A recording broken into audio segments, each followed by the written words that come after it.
Greeting, YouTube. The Biden administration has extended the moratorium on collecting student debt for a little bit longer uh, than they originally had planned. But you see, I don't want them to extend it to March. No. I want them to cancel student debt. Now, I understand that the president can't do that. Congress would have to get involved, and Congress isn't going to get involved in that because it would cost some billionaires some money, so that's not going to happen.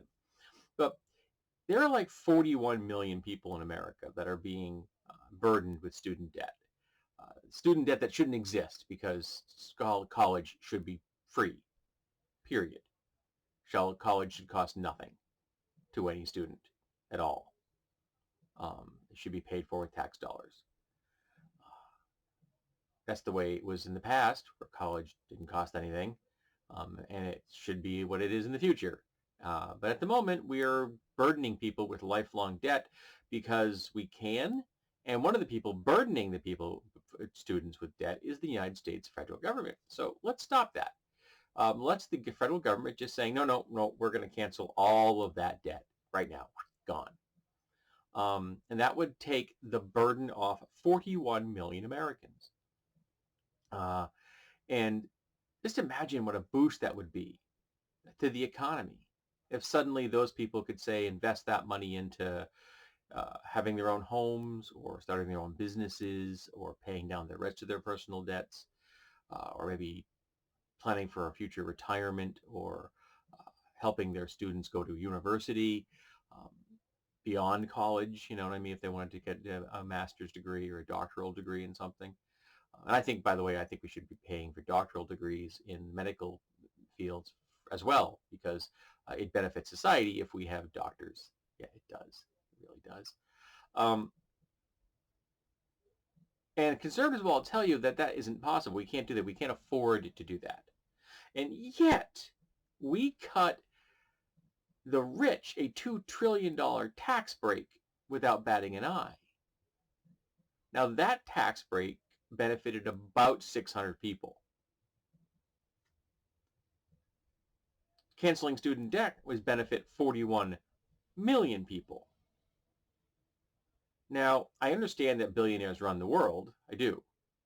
But if they were to do that, think the kind of votes that the politicians that agreed to that policy would get. Now, the reality is that because this is a progressive policy, it would benefit Democrats. So the Republicans are most definitely not going to be helping to benefit the Democrats anyway, because that would mean that all the people that were no longer in debt were probably going to vote for a Democratic candidate, which they should anyway, because if you vote for the GOP at this point in history, you are endorsing white nationalism and you're an asshole.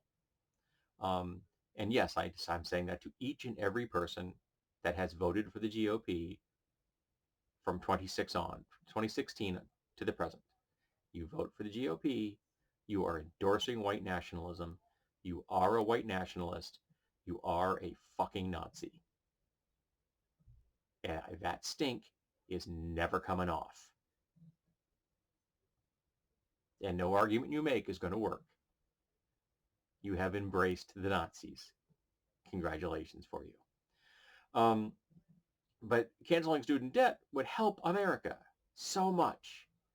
But politicians don't really care about helping America, particularly the Republicans, of course. But of course, there's also the right-leaning Democrats, the establishment Democrats. They don't care about helping Americans either, so long as they can convince people that they aren't Republicans, even though they desperately want to be Republicans. They want the not Republican vote while they still endorse Republican policies. Yeah, establishment Democrats want their cake and eat it too, because they would really like to be Republicans, except the Republicans have embraced Nazism. And they can't quite bring themselves to do that, but they do want to embrace all the other aspects of being conservative, just not the Nazi part. They don't have a problem with the quiet, systematic racism. That's all right. They're okay with the misogyny, and they're okay with the homophobia and the transphobia and the xenophobia. They're all okay with that stuff.